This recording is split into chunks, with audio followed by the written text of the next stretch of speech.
Alors nous continuons d'avancer dans notre semaine sainte. Lundi, nous avons vécu le geste de Marie-Madeleine.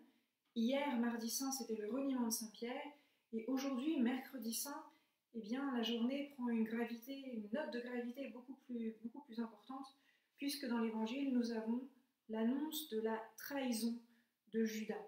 Vous savez, c'est au moment de la scène, Jésus dit « En vérité, je vous l'ai dit, l'un d'entre vous me livrera ». Et annonce qui choque profondément les disciples. Ils disent « Mais Seigneur, est-ce moi?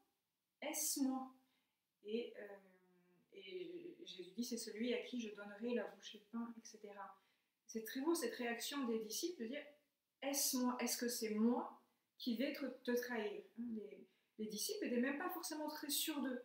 Parce que nous aussi, alors on manque de fidélité, on l'a vu hier, mais on est aussi un peu des traîtres lorsque l'on manque de charité envers nos frères et sœurs. Et je voudrais vous proposer aujourd'hui de vivre votre journée sous le signe du pardon, parce qu'il n'y a aucune faute si elle est regrettée de toutes ses forces qui ne puissent être pardonnées. Et pour ça, je voudrais vous raconter une petite histoire de Saint Dominique.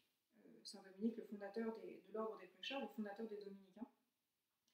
Saint Dominique a fait un songe, un rêve, une fois, un songe de saint, donc ça veut dire qu'il était inspiré du Saint-Esprit, et il voit dans son rêve son couvent de Dominicains, et il voit le démon qui pénètre partout, dans les chambres, dans la cuisine, au réfectoire, même dans la chapelle, le démon qui se glisse partout. Et il se rend compte qu'il y a une salle où le démon ne peut pas pénétrer.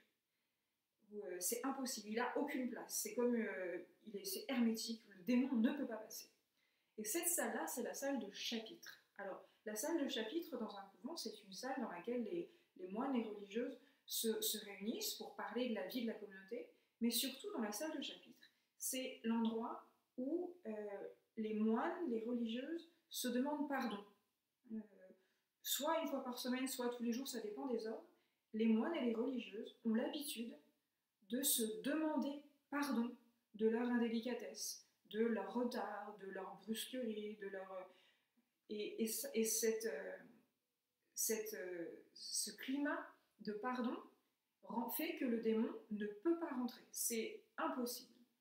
Et voilà, donc je vous souhaite, vous, de connaître cette expérience d'un pardon. Je ne sais pas si vous avez déjà fait l'expérience, et si vous n'avez pas fait, je vous le souhaite.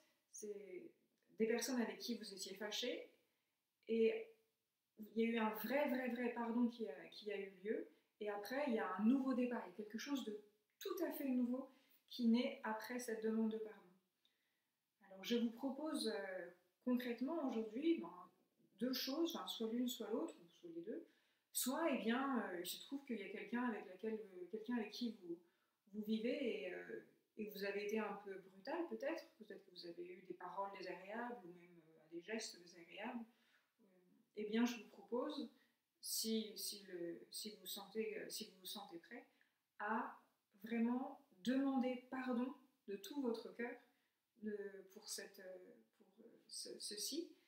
Et puis, s'il n'y a pas vraiment de personne avec qui vous êtes fâché à la maison, eh bien, vous pouvez aussi choisir de faire un effort particulier ou alors de dire une prière à l'intention de toutes les personnes que vous avez un jour blessées dans votre vie.